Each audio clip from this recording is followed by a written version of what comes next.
Hello and welcome to MASHmouth, a podcast covering every single episode of the hit 1970 sitcom MASH. I'm Ethan. And I'm Vanessa. Vanessa, today, this episode is all about helicopter pilots. So I wanted to ask you if you would ever get into a helicopter. You know, I don't know because I've never been in a plane. So I really can't say if I would ride a helicopter either. So I mean, maybe. I see like the helicopter tours over New York City and I'm like, that's kind of cool, but I don't know. I don't know if I'd ever really want to do it. Yeah, same. I don't like planes at all. I've been in a plane twice, and it was when I was like a child, and nowadays the idea of flying is absolutely terrifying, and helicopters freak me out, man. I've only ever seen bad things with helicopters in like movies and real life. So I'm like, no bueno, no thank you. Even watching MASH, I'm like, oh, they're gonna fall off that little railing they put them on. That's scary looking.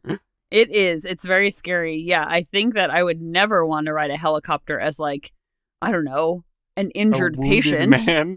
Yeah. But who knows? Maybe one day I'll keep us all updated. Yeah, one day we'll get our helicopter license and just, completely defy expectations. Yeah, really. So, going from our helicopter discussion, let's talk about this episode. Sounds good to me. In this episode, Smilin Jack, a chopper pilot and friend of Colonel Potter, desperately tries to break the record for the most transported wounded before he's sent home, while a twice wounded soldier is desperate never to go back to the front again. Vanessa, what did you think about this episode? I really liked this episode. I didn't think that I would actually, because when I watched this episode, for the first, 20 of the 24 minutes that the episode was, I was like, this is mid at best. Like, not the best work of the writers. Really, really could have done without this episode, right? And then the final 5 minutes of the episode was really, really good. And it really put into perspective the entirety of the episode for me. And so when I went back to watch it the second time, it was a lot better. So I have a lot of thoughts about this episode, so strap in for a long one here. For me, I just think this episode is just kind of mid. The ending did not grab me as much as it did you, and I can't wait to hear your in-depth thoughts on the conclusion of this episode. But this one was like a weird one for me because it was mostly like a dramatic episode. Like it was just kind of like a war episode or like an army episode, I guess. And it was pretty like light on jokes. Like nothing really made me laugh. It was like missing that manic back and forth that I love from MASH so much. It was just like a half-hour drama in the form of a sitcom episode. And I was like, yeah, this could be a little bit better. Yeah, no, I definitely understand what you mean. And for sure, it wasn't a perfect episode for me in the least. But I don't know. I felt something for this episode, too. Even on my first watch, I was kind of enjoying the nostalgia that I was getting because it felt very season 1 vibes, It did. I can't exactly explain what it was. I think that the writing really was season 1 energy here for a number of reasons. Yeah, so that's why I kind of liked this episode to begin with and then really liked it at the end. I feel like I see this episode like a lot. Like I feel like people talk about this one. It is like frequently whenever I want to check out what MASH reruns on MeTV, it's like this one 90% of the time. I guess it's just the cycle that I go through of being interested in watching MASH live on TV, whenever that feeling comes across me, it's just that time for them to air this episode in their constant like rerun cycle. So I had like slightly high expectations for this one, and I was just a little disappointed in it not really standing out to me.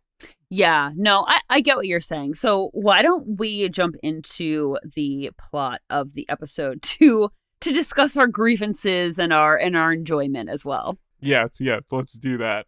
So I really liked how this began. I don't think that this is going to be breaking news or anything, but I do always think it's very interesting when we get like the other side of the war, or at least like we get a sneak peek of what happens and like the action before we get dropped into the MASH unit. I always really like the behind the scenes almost. And this opening shot also reminded me that the production value of this show is so unique and so high for the time period, because I don't know, you don't get a lot of shots outside and like bombs and trucks and stuff like that and helicopters and whatnot. And I feel like I take for granted that production value so much, and it's scenes like this that really remind me and pull me back in and like really get me to be like, oh, this show is really, really unique. Yeah, no, this opening scene, I had the thought while watching it of if someone just tuned into this like in the 70s, like without channel info on the bottom of the screen, I don't think that they would know this was a comedy. I think they would just think it was a straight up like war drama, because there's no jokes for like the first like 4 minutes of the episode. Yeah. It was kind of wild, honestly. I think that is also kind of what gave me season 1 vibes. Not to say that there weren't a lot of jokes in season 1, because there absolutely were. But I don't know, just the tone was very serious. And we've been seeing more of this tone shift in the show, especially this season, I feel. Not to say that the writers haven't been taking everything very seriously, because obviously they have been. But I don't know, just the general vibe was just more serious in this episode. And I feel like it was more serious in parts back in season 1, too. Yeah, as much as I like appreciate that seriousness, especially in comparison to other sitcoms at the time, I do wish this episode was just like a little more zany, a little more fun, because like even Hawkeye was not at his strongest like quip game in this episode. It was just kind of a semi-serious story of this helicopter pilot trying to like deal with this record and not wanting to be sent home, as well as the young man who wants to go home. It was like a pretty serious episode. Yeah, and I think that's also what was kind of, like I said, what was giving me that season 1 energy, was that it was like a pretty apparent commentary about war. And again, like a kind of a perspective that we haven't seen that much. But let's save that for when it actually gets discussed at the end of the episode. So yeah. In this scene, the soldiers are taking heavy fire, and then we hear the aid station, I guess, manager or whoever it is, call up Radar and have Radar send in choppers to have them transported back to the MASH unit. And this is where we get introduced to Lieutenant Smilin Jack Mitchell, who is our chopper pilot in this episode. So I really liked his character. No, I can't say that I really liked his character. Okay. I did like his character. I can't say I really liked his character for reasons I'll explain in a minute. But one of the things that made me like him was he kind of reminded me of Trapper. I don't know why, but he just kind of did. And I really liked that. I can't say the same, but I really like this actor's performance. I thought he did a great job kind of delivering the charisma in a way that a lot of like one episode guest stars like don't. Like this guy just really stood out as kind of a fully fleshed out character from the performance, where it was a thing where I could like see him joining like the MASH crew, you know? Yeah, I was just about to say that. Like he fit in so well with the rest of the cast. Like he was friends with Colonel Potter. He was obviously friendly with Hawkeye. That was another thing that I liked about this episode, actually, was that Hawkeye makes this offhanded comment to Jack, and he says, oh, like, I hope that he is still alive with the way that you fly, or something like that. And I really liked when the writers include these little tidbits almost of the characters kind of indicating that they already know each other. You know, it extends the universe a little bit more than we normally get. And it makes the characters really feel like, I don't know, fully fleshed out people. I feel like a lot of the guest stars that come into the show are usually playing antagonistic roles, where they're like the military hard brass kind of like you know, the guys who like love war. And this is like a unique case where the guest star is someone whose like job is to help transport the wounded. Mm-hmm. So he does not like benefit from the war at all in the way that like other guest stars typically do. Right. So it was a unique kind of character dynamic that I feel like a lot of the guest stars don't tend to have with our main cast, that they were kind of all on the same team for once. Yeah, and that's why I liked Jack's character, because of that camaraderie that he had with the cast, and that he wasn't the traditional antagonist of the episode. Like, there was no real antagonist of this episode. It was more plot driven and like more circumstance driven. So that's why I liked this. Which is very interesting. Yeah, not something that we typically see, I feel. It's usually there is like the villain of the week and then they just deal with it. Yeah. One thing I didn't appreciate about Jack's character, though, and one thing I didn't really appreciate about the writing and the vibe that it gave me from season 1, was that it felt like really, I don't know, like, I feel like sexist is like too harsh of a word, but like there was like some low-key sexism in this episode. Just the way that they were talking to the nurse in this next scene where they're operating and Jack comes into the operating room to take a picture of the wounded person that he had transported. I didn't really like love the way that they were speaking to her. I didn't love the way that in the next scene that BJ was like talking about seeing Margaret in her underwear. That felt so weird to me. Right? We'll talk about that, I guess.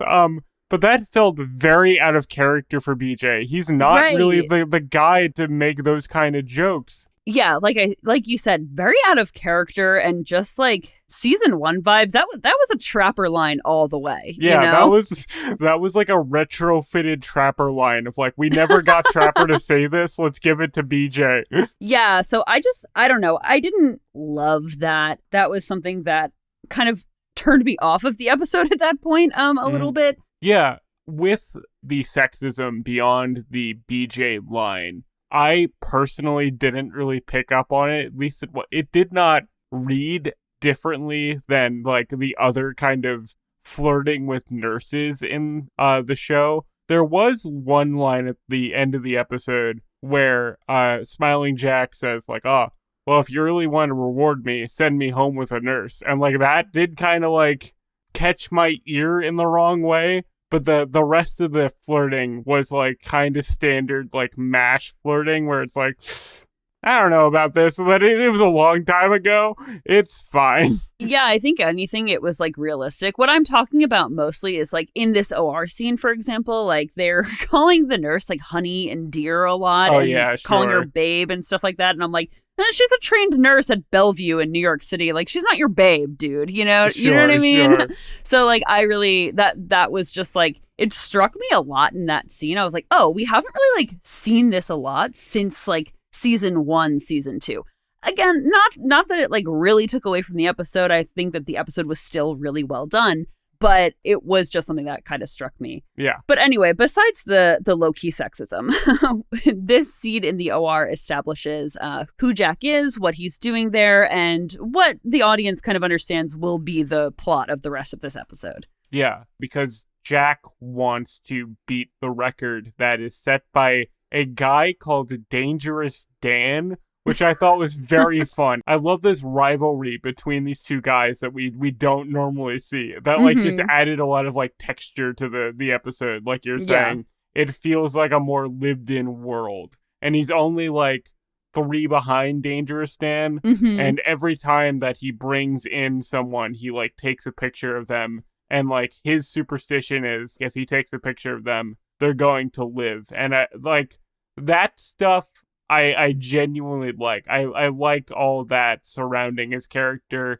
and this competition that he has with this other helicopter pilot who is unseen is like pretty fun. Yeah, it felt very MASH vibes to me, you know? Yeah. Like this is definitely something that you would either hear about in real life or really get from old school MASH. Like, I'm gonna say it throughout the rest of this episode, but just like very season 1 MASH.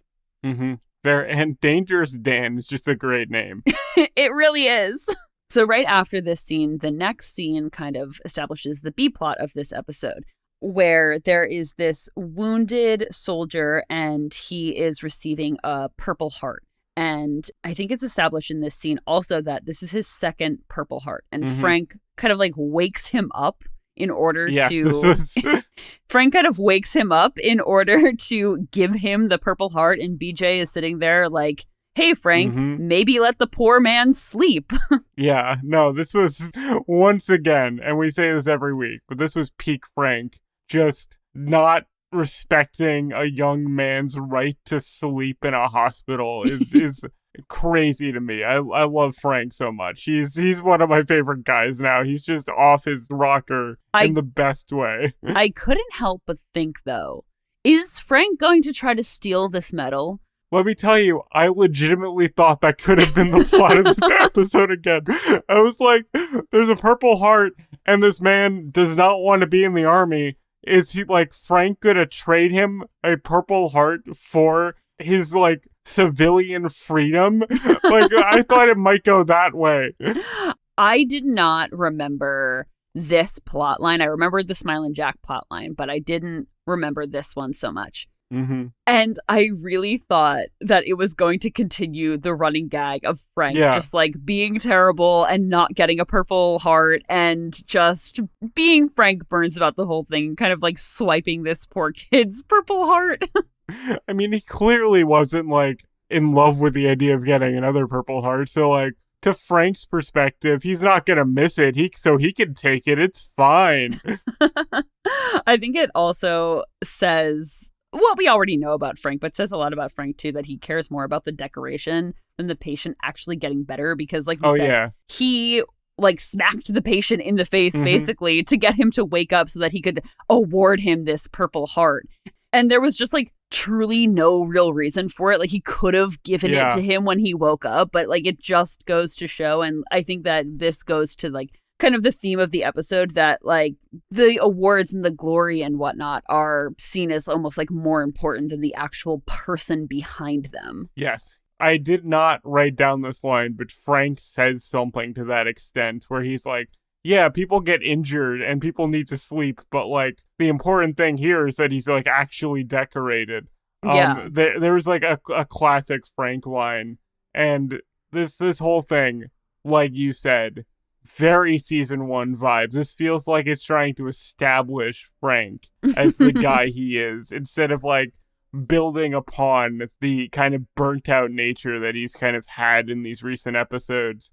And actually, with the burnt out nature, I like that Margaret in the scene was just like, come on, Frank, like, just move on. Like, she wasn't entertaining him at all. No, she wasn't. I loved that. She was like, oh, just give him the medal. It was so funny. Also, I should say that the BJ line that we talked about earlier, where he comments on wanting to see Margaret in her underwear, he says that because he's reading a Superman comic. And I thought that this actor playing the soldier in the bed could have been Jimmy Olsen. Like, that was just like the look that he had. It felt like a meta joke. And I looked up this actor, and he did not play a version of Jimmy Olsen, but like missed opportunity for his career at the time. Yeah, seriously, you pointing that out made me kind of like see it. That's so crazy. So the last thing I'll say on this scene, and then we can move on to the majority of the plot, is that Frank pins this Purple Heart on this soldier, but he pins it on the blanket. He doesn't pin it on the gentleman himself. He pins it on the blanket. I don't know why that bothered me so much, but it really did. Again, peak Frank. This is just the most incompetent man in the army, apparently. Apparently. So going from that, we'll come back to this soldier and some of the issues that he has later on in the episode. But this next scene and the subsequent scenes after that is basically the rest of the plot of this episode. Jack goes to Colonel Potter's office, and this is where it's established that Colonel Potter and Jack had known each other at a previous point. And again, why I really liked the episode, because it was giving us some background that these characters lived a life and live a life outside of what we see. And like I said, I really liked that. Yeah, definitely. That is the best part of this episode. The established camaraderie is really good. So Jack and Colonel Potter are catching up, and then Colonel Potter sees a sore or a wound on Jack's hand because they're sharing a cigar, and Jack goes to light the cigar for Colonel Potter. And Colonel Potter makes a comment, like, I fixed that for you before I even came to the 4077. Like, what's going on there? Shouldn't that be healed? And Jack, like, makes, like, oh, it's just an offhand comment, whatever. And that got me curious because I was like, okay, so something's happening here. Mm-hmm. But I didn't really remember or know what it was. Like, I obviously knew that, like, Jack was sick in some way, but I was like, huh? Is this another one of those things where it's like I'm supposed to know, but I don't, like with the STD episodes? No, I had no idea what this meant. Quite honestly, was curious if this was like an HIV thing. Yeah. Even though like the time period is not HIV at all. Right. But this sore thing, I was like, this is something that I have no familiarity with. And when they explained it, I was like, huh. I didn't know that was part of diabetes is revealed what he has. And I did not know that not healing quickly and also being thirsty is a part of diabetes. I was not aware of that. I did know that my grandfather was diabetic and he had like sores sometimes that just like wouldn't heal. And I knew like being thirsty, stuff like that. But I was really concerned that we weren't going to get this reveal because in the next scene, Hawkeye, BJ, and Jack are all like sitting around the officers club. And then Colonel Potter comes in and says, Jack, basically, you're grounded. You can't fly anymore, and instructs Hawkeye and BJ to give him a physical. I was like, what's happening? Yeah, so the drama was 1 to 10 for sure. Because it goes from them, like, playing with a syringe and an orange, and I was like, what is happening? How is this a game? Like, I don't understand how someone could get, like, good at this. And then they explain it in the next scene, I'm like, oh, okay, sure. But the drama was, like, real when it comes in with Colonel Potter being like, yo, dog, actually, you can't fly. You're not good. I was like, why? And then the needle thing gets explained in the next scene where Jack says to BJ and Hawkeye that, you know, he has sores and he's always thirsty. And then they say, oh, you've had a lot of practice with the needles because he injects himself with insulin. And I literally wrote in my notes, oh, not an STD, just diabetes. Yes. And saying diabetes flat out, I was like, I don't know if that's progressive in any way, but it's interesting. I find this character having diabetes, like, pretty unique and interesting. I don't know how many other diabetic characters there are on TV, even in a small guest role like this. I wasn't like shocked by it or anything like that. I think that diabetes is like a it's pretty safe shocking. diagnosis. Yeah. I did think that it was interesting that he kind of like hid it from the army because I don't think that he would have been allowed to be a chopper pilot if they had known, because I think that's the thing. Right, exactly. He gets grounded by Colonel Potter. And originally I was thinking, that's so weird. I wonder if that's an outdated thing or something like that. But the more I thought about it, like the potential of someone going into a diabetic coma or like getting some kind of shock and being up in the air, like, that makes sense that he wouldn't be allowed to fly. Just like one of those things that like makes sense, you know? Right, exactly. It totally tracks why a diabetic person wouldn't be able to fly a helicopter like this. It is legitimately dangerous, even if you manage your symptoms very well. Yeah, and it's kind of established that Jack does manage his symptoms very well. He's kind of established that he is somebody who can like get a lot of stuff, you know, he trades stuff and just is able to get his hands on stuff because Colonel Potter asks him for an antibiotic and he's like, oh, well, I can get you this if you trade me that. So I think that it is established that he's like kind of like borrowing insulin, you know, he's like bartering it. And I think that's like really interesting. Yeah, I was wondering if this is going to become a big conflict for the episode where it's like you're illegally taking more insulin than he like should have, but it's not really brought up as like a serious problem in the way that it could come up in a medical show. Definitely. I think that, I mean, I could be wrong. I don't know much about diabetes, but he mentioned that he was taking insulin like 3 times a day. I think that that's like maybe a lot. So I don't know. Just the whole like aspect of it was very interesting to me. Yeah, I agree. So then you can see that Jack is like pretty disappointed because he was hiding this fact that he had diabetes and he really wanted to beat this record. But then the next scene comes back to this soldier who was wounded and had gotten a Purple Heart. So it turns out that he had gotten a Purple Heart twice. He had been wounded twice and awarded the Purple Heart medal twice. So yeah, and he seemed like a young kid too. He did not seem particularly old to receive a Purple Heart twice in his military career. Yeah, absolutely. So Frank and Margaret are, of course, symbolizing like kind of like the war machine here, and they are saying, "Oh, well, we're getting him back to duty and whatnot." And BJ has this great line, and he says, "Why don't we just hit him on the nose with a rolled up newspaper?" And I thought that was like really powerful because, like I said, they were more symbolizing this like war machine and how they're treating young men like they're these trained animals and not human beings. Yeah. Who might have like, you know, more complex emotions than just like you are trained to kill communists. That's what you're meant to do. That's what you need to do, and have like no further thought about it. And I think that it was even more apparent here when this soldier began talking about his mental health. And of course, BJ gets called away for an emergency, and Radar sits with this soldier and he speaks with him about how he's like really scared and he's gotten injured twice now. And he's gotten 2 Purple Hearts. And I just think that it was just a really good, powerful scene. Yeah. As much as I said that this episode, I'm not in love with it, I do really like this section. This section is like why I care about MASH. I find all of this stuff very interesting and very, you know, bold to say on TV at the time. Even if times were like changing at the moment of broadcast. I really liked Radar's conversation with this kid in particular. Anytime that Radar talks to a young soldier and like sympathizes, but like doesn't quite understand where the soldier's coming from, I always find it very interesting. It is like not the heart of the show for me, but like a highlight of the show whenever they do this sort of trick.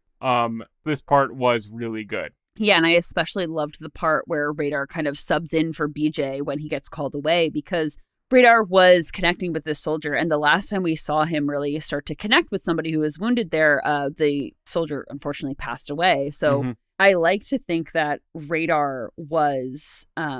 that event was really traumatic for Radar, but he's not like closing himself off here. He's still willing to talk to people and make connections and befriend other people. He's not like closing himself off.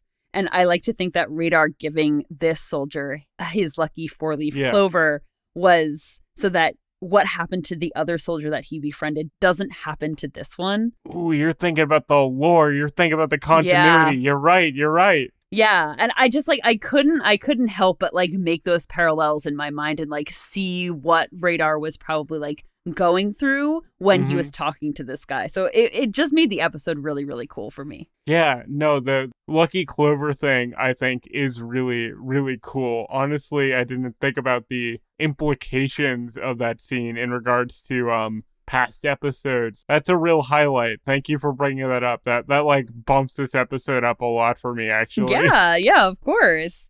So like I said, BJ got called away. And the reason he got called away is because Jack went and took a chopper and he was very determined to break this record. So even after he got grounded by Colonel Potter, he went and he was going to transport patients to like break his record. And I liked this scene where they're kind of like talking to Jack in the helicopter and Colonel Potter is explaining like what's going to happen. Like he's going to have a hard time transporting 4 people back. Like the chopper is going to have a hard time getting off the ground. I think that was a really good way to tell the story with Colonel Potter as a voiceover when you're like actually like seeing it happen, because you don't have to like guess what the problem is.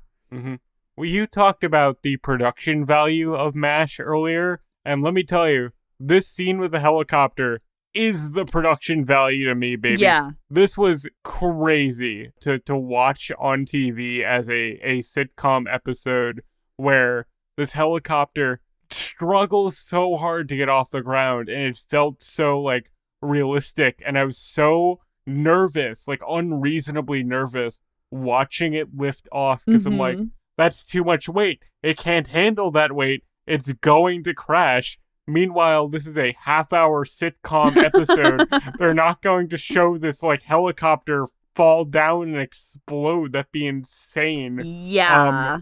But I was like on the edge of my seat watching this happen because that explanation like works so well with Colonel Potter and the voiceover and the visuals and, you know, everything was in peak form here. Yeah, absolutely. And thankfully, Jack got back safely, broke his record, and he was happy for all of about 5 minutes.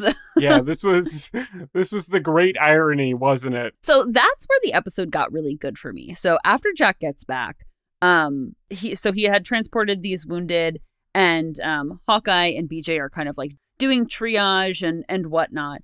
And then they say to him, you know, you get on that bus right now. Like, you're going home. Like, absolutely not. Like, we're not letting you out of our sight until we see you off this campsite. And then the wounded soldier that Radar had befriended also gets on the bus. And Hawkeye and BJ have this conversation. And they say, isn't it interesting that it feels like these two were switched at birth? Like, this one soldier is kind of like desperate to go home, and this other one is desperate to go back to the fighting and the action.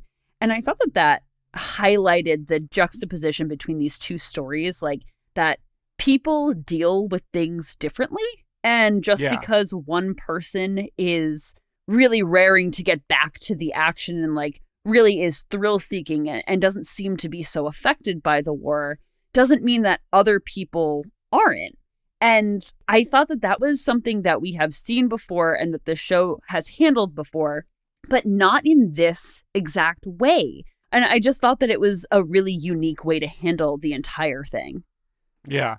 My voice has been going the entire recording. Hopefully it doesn't sound too bad. No, you don't. Anyway, I agree. I think this scene and this conversation provides a lot of clarity to these two storylines where it makes the episode make more sense on rewatch. Where you're like, okay, this is like the game they're playing by showing these two people who are like diametrically opposed, who have the opposite kind of goals, but are in the same situation essentially. It is really interesting, and I definitely do see what you appreciate about it. I just wish that I liked the episode overall a bit more because of like the pieces are all there. I just don't think that they fit together in a great way. Like if this episode was like 5% more funny, I think I'd really, really like this episode. But to me, it's just kind of like not dramatic enough to be interesting and not funny enough to have the jokes carry it. Yeah, see, I thought that as well. Again, until this final scene happened, or I should say these like two final scenes. So the big irony in this episode is that Jack went through this whole thing, and then in the final second to break the record for most transported wounded patients, and he was going to be Chopper Pilot of the Year, and he was really excited. And then at the last possible second, Dangerous Dan comes in with two more wounded and breaks Jack's just made record by one person. And Jack kind of like smiles, shakes his head, and just like gets on the bus. And that would make me lose my mind. I know, right? Flip out. And then the final scene is what really did it for me because, you know, they're in the OR again, and the announcer comes on, or the PA comes on, and he says that 500 men of a 600-man battalion all died in this battle. And Hawkeye had asked Colonel Potter, like, of the 3 wars that you were in, which one is the worst? And then that announcement comes on, and Colonel Potter says, each and every one, Hawkeye, each and every one. And I think that just like wrapped up the episode so well of like, what is this all for? Like, I think that just like put such a fine point on the episode, and it really like hit it on the head in the final scene of just like all the carnage, like what for what, and the bloodshed for what, this kid getting wounded twice, like for what, Jack beating the record for what, after all, you know? And it was punctuated by this OR scene of just like the doctors putting these wounded people back together again. For what? You know, it was all like a big kind of almost like irony type of thing. Like, what are we doing here? Like, what is this for? Like, can you believe that we're doing this just to like be in the same situation again? Like, be right back to where we always are. It was just so good for me. I loved this. See, hearing you talk about that, I'm like, okay, this is actually like the best episode of television of all time. You know, you sell it very well. And I did appreciate that scene on my own. I like that this season, the last scene in the episode are not reserved for like final punchlines, that they let the emotions linger. Like in an earlier episode where it pans over to Radar and he's just kind of sitting there in his emotions. This was very much like the sequel to that, where it's like, there's not going to be a final joke. We're going to hit you with some real raw wartime commentary. And you're like, oh my God. But personally, this one scene did not make the episode come together in a spectacular fashion. But hearing you talk about it, I'm like, actually, no, this is pretty good, dude. This is pretty good. It's pretty well considered. They did a good job. Yeah, I think that what really got me was that it was, for the most part, like a very, I like lighthearted episode. It dealt with some heavy topics, but it was handled pretty lightheartedly. And then the final couple of minutes were just so hard hitting, like just that quintessential mash of it all. Like, we're gonna have a lighthearted, fun episode about this like kooky chopper pilot, but then we're gonna really bash you over the head with some strong emotions. And remember that war is not a good thing. So that just put the episode into perspective for me a lot. So that's why this episode kind of like got elevated for me. No, I do appreciate that. I understand where you're coming from 100%. That's a very good and interesting take that you have on this episode. Yeah, kind of like came out of nowhere too, you know?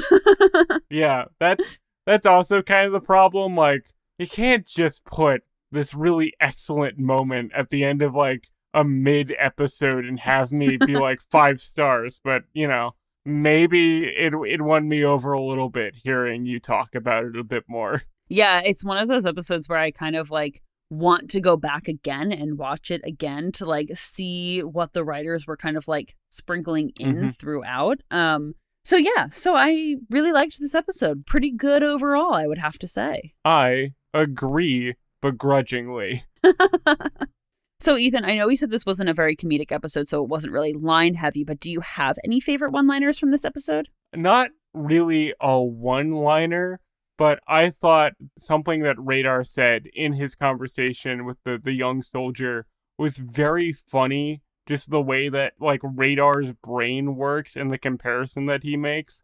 The soldier's kind of talking about having like traumatic experiences, like not being able to sleep every time he's like in the hospital. He hears like the shoes of the nurses and like thinks that it's like Chinese soldiers. And Radar says like, oh yeah, every time I hear a twig snap, I think it's my uncle coming to find me with my National Geographic. You know, the one with the African photos. Like, something not, like, equivalent to the situation at all. Like, Radar as, like, a young boy is like, here's my young boy experience of, like, being scared that I'm gonna find out about something. And this soldier is like, yeah, I'm worried that I might die when I hear people walk that I don't understand. Yeah, that was a Radarism if I've ever heard one. My favorite line was when Colonel Potter was trying to get in touch with Jack after he had taken one of the choppers and was grounded. Colonel Potter says to Hawkeye, "He's not supposed to be flying around up there." And Hawkeye says, "Maybe his arms will get tired." And Colonel Potter just goes hysterical. Yes, that was a great Colonel Potter moment. Loved that. I also loved the thing that he said after Jack completes his mission. He's like, I want to give that man a medal and also throw him in prison. I thought that was great. The line that I loved the most from Jack was when they were doing triage after he came back from his little rescue mission that broke the record. And Hawkeye and BJ were saying that they needed to like round up some blood. And Jack goes, "Could you use a pint extra sweet?" Mm-hmm. That's a good diabetes joke. I love that so much. So Vanessa, do you have any trivia for us in this episode? I do. So I have some trivia about Robert Hogan, who played Smilin Jack Mitchell in this episode. Yes, this is what I assumed it would be. I'm very interested to hear what this guy has been in. Because he had such good chemistry with the rest of the cast, I hope he had a good career. Well, I will not leave you in suspense. So, Hogan was born in September 1933 in New York City. He studied engineering at NYU and acting at the American Academy of Dramatic Art, and he served in the Army during the Korean War, actually. Oh, so like a guy who kind of knows what he's talking about. That's fun. Yeah. I love that. Hogan began his acting career in theater and was in the original off-Broadway production of Call Me By My Rightful Name alongside Robert Duvall and Joan Hackett in 1961. Hogan guest starred on multiple popular TV shows throughout the 60s and 70s, and honestly throughout his entire career. But in the 60s and 70s, he was in things like Bonanza, I Dream of Jeannie, Hogan's Heroes, Hawaii Five-0, Mork and Mindy, The Rockford Files, as well as a recurring character on several shows, including the soap opera Peyton Place, which MASH alum Johnny Hamer was best known for, if you remember. I do. And he was in a play with Robert Duvall, who played Frank in the MASH movie. Isn't that so it crazy? all comes together. We love a circular moment. So, actually, funny story about Hogan's Heroes. Apparently, Bernard Fine, the creator of Hogan's Heroes, was a friend of Robert Hogan's and named the titular character after him. Oh, that's crazy. I love that. That's Isn't awesome. That so cool? Yeah. Oh my God, that's a legacy right there. I know, I love that. In the 80s and 90s, Hogan continued to guest star in popular TV shows, including Barnaby Jones, Laverne and Shirley, Hill Street Blues, and Murder, She Wrote. He was featured in the TV movie that was actually Natalie Wood's last completed performance before her death, The Memory of Eva Riker, and starred as JFK in Prince Jack. Very interesting. Yeah. A lot of people. During the 90s is also when Hogan began acting on stage a lot more. He was in the original Broadway production of Aaron Sorkin's A Few Good Men and continued doing several off-Broadway plays throughout the decade. Oh, cool. I love Aaron Sorkin. That's really fun. Yeah, I was so thrilled when I read that. In the 2000s, Hogan returned to TV and guested on shows like Law & Order SVU, and The Wire. Classic. We love to see it. I read that The Wire was considered the best TV show of all time, actually. It is, and I've never seen it, and I don't think you've seen it. So I have not. We should probably mutually check that out. I would love to watch it. Hogan was diagnosed with Alzheimer's disease in 2013, but continued to act, and his last acting credit was in 2018 for the show Maturity. Oh, that's very interesting. Yeah, and unfortunately, Hogan passed away recently in 2021 from pneumonia at the age of 87. But I am so glad that I got to research his very long and very extensive career. Yeah, it's a great career. Maybe one of the best we've discussed on this show so far. Yeah. So I also have trivia about Dennis Kort, who played Corporal Howard Owens, the wounded soldier that Radar befriends in this episode. All right. I couldn't find too much about him, but IMDb says he was born on Halloween in 1952, so we love a spooky lad. Yes, we do. Kort guest starred in shows like Sanford and Son, The Waltons, 8 is Enough, and Fantasy Island throughout the 70s and 80s. His best-known movie role is a small part in Oh God, which, for some reason, was always on HBO when I was a kid, so I watched that all the time. Oh, really? I love movies like that. I would love to watch it again. Kort's last acting credit is for a movie in 1983 called Angel, which looks fantastic. And really? As far as I can tell, Kort is still alive today, but doesn't seem to be acting anymore because, like I said, last acting credit was in 1983. Okay, we respect a man who retires. And also he should have played Jimmy Olsen. Too bad he didn't. And Vanessa, I have some trivia for you, actually. Wow! Ooh, I can't wait to hear this. It's very brief, but I wanted to mention it as a director obsessive. This episode is directed by Charles Dobbin, who actually went on to direct the most episodes of the show. And this is his first episode, and I just thought that was very interesting. Oh, so wow. I wanted to tell you that. That's so cool. I didn't know that. That's awesome. So, Ethan, I know this might be hard for you, but what was your martini rating for this episode?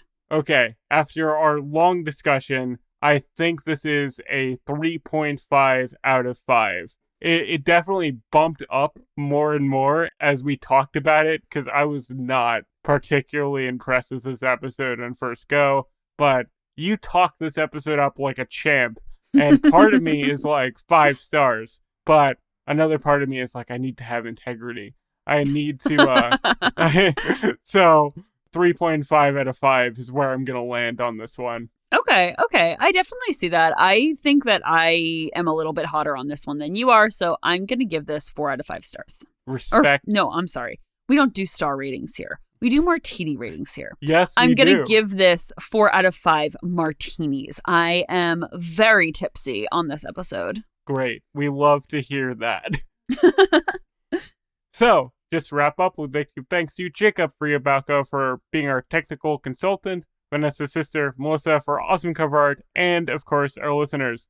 Links to our music, social media, and contact the show are in the description, as always, and join us next week for Season 4, Episode 23, The More I See You. But until then, donate some blood, extra sweet. Goodbye, farewell, and amen. Bye, everyone.